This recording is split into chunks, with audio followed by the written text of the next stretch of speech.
Hello, friends. Welcome to another episode.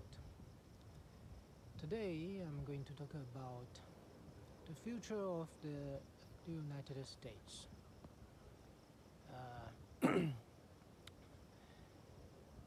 There is none deniable that the United States is still the most powerful country in the world. In that sense, it is able to have a lot of running dog to speak on behalf of its interest. Even sometimes it means they have to do and say things are not particularly in line with their own mother country. For example, there were a lot of people in China who are pro-USA, and they will be supportive to each and every US policy, even it means the policy might harm China in some way. Okay, unlike the followers of communism era back in the Cold War or in 1950s, 1960s, there were a lot of followers of communism in the Western countries. They are truly the believer of the Marxist and the communist theory, and they really do things and speak for the benefit of the common world, for the majority of people in the world. So they have a very noble objective. But unlike those people back in the 1950s, 1960s, who are in the Western country but support uh, communist or socialist ideology, today those people who support US policies, pro-US or pro-Western ideology, they are not necessarily doing it for the benefits of common people. I think most of them, they do so, they say so for their own benefits, because they think by doing so they can occupy a better position in this dog in this dog eat dog food chain in the US economic system. They can occupy a better position. They can reap some kind of benefits from that. So most of time they are I would say they are the running dogs of the US and Western countries' military and economic interest.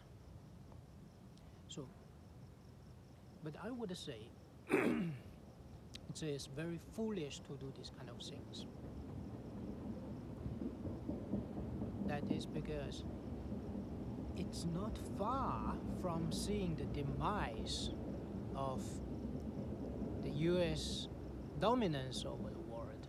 Its hegemony, its global hegemony, is slowly but surely coming to an end. Why? I will tell you so.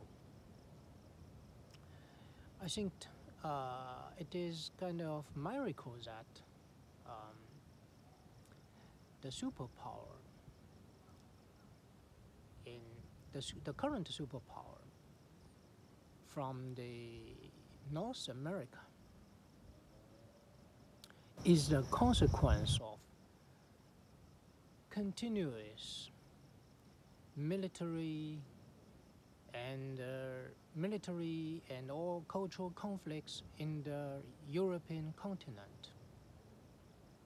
That results in a continuously decades of immigrants from Europe to the United States. And thanks to those immigrants, the North America, in particular the United States, is able to benefit from this continuous immigration flow from Europe. Ultimately, European immigrants are the backbone of the superpower of these United States. If you look at the Industrial Revolution, it happens not in America but in England. And the second Industrial Revolution happened in Germany. But both Germany and England are embroiled in continuous conflict from World War I to World War II. After World War I and World War II, most of the European countries, those big powers, lay in ruin. So the United States took the opportunity, overtake British Empire to become the superpower in the West. So I would say that the success of the United States is coming from Europe. However, how did the US pay back to Europe? I think after the World War II, starting from the Marshall's Plan, slowly but surely, the US infiltrates into the political, military, economy, and cultural circles in those traditional European countries like Britain, France, and Germany, no doubt, especially the West European country and the North European country. So, as a result of that, a lot of policies adopted by the European Union are not necessarily independent decision for the European country. They are more or less a reflection of US ideology and US initiative or US motivation. So, Europe has already lost its own footprint, has lost its capability to act and judge on its own. Basically, it's lost its independence to EU and US, and the EU is basically a puppet running for US interest. So EU and US are basically the same thing. As a result, you can see that there were so many Muslim or immigrants from Syria, from Africa, from those third world countries. Step by step, they will overrun those the local population. In France, I think France will be the first one to see its the local population, majority of local population are non-whites. So this trend is irreversible, considering the fact that normally those immigrants, especially the poor and the non-white immigrants, have a much higher birth rate than the white local population. So slowly but surely, one by one, France, Germany, all those Central European, North European, Western European country will become non-white country. So the European civilization will effectively have its roots die off. And the United States is not the root of its own success. Its root stems from Europe. While its root in Europe is dying, the fruit in North America will not survive for long. And even US is facing the immigrant issue as well. Only in this case, those immigrants are from Mexico, maybe those South America countries. Someone predicted in the next 50 years, USA will become a non-white country as well. When white Europeans are no longer the dominant local population, and there were more people speak Spanish than in English, the USA will lose its attractiveness to global immigrants. The immigrants from Asia, from Europe, the good ones, so-called elite, better educated, and financially sound immigrants will not go to US, because the country will be in chaos, just like what we saw, those riots in the street of Los Angeles, New York, Washington.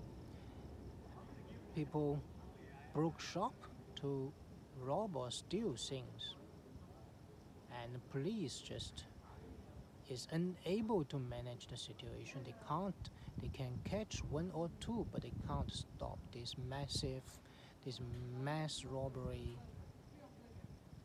or this kind of riot. Who would want to live in those countries? No one will go to US. It's no longer a land of promise and hope. So subsequently, the US will go just like the Roman Empire, a long way, a long and slow in its decline.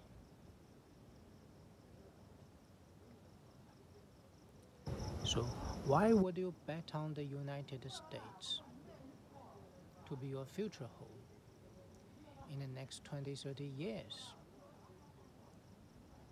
It's all downhill.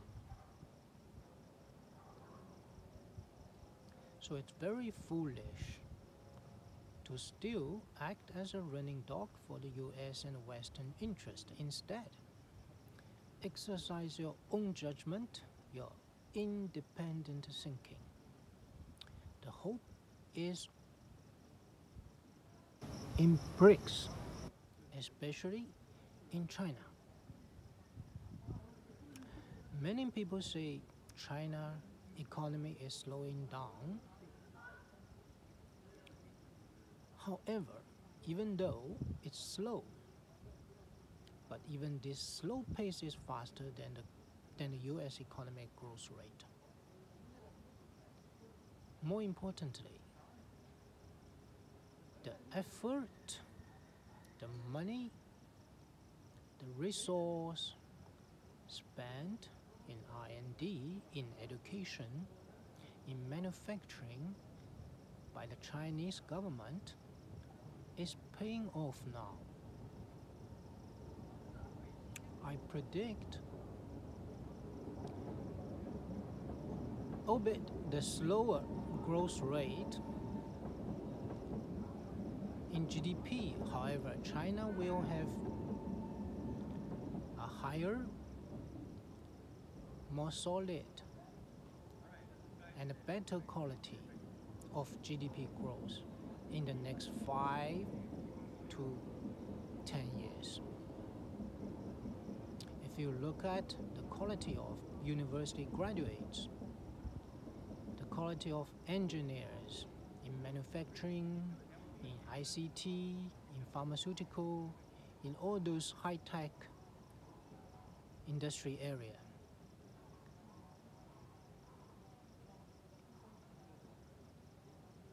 they are doing very good.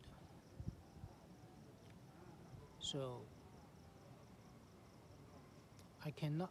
So someone said it's never a safe bet to bet against the USA. I would say it's never a safe bet to bet against China, the rising power.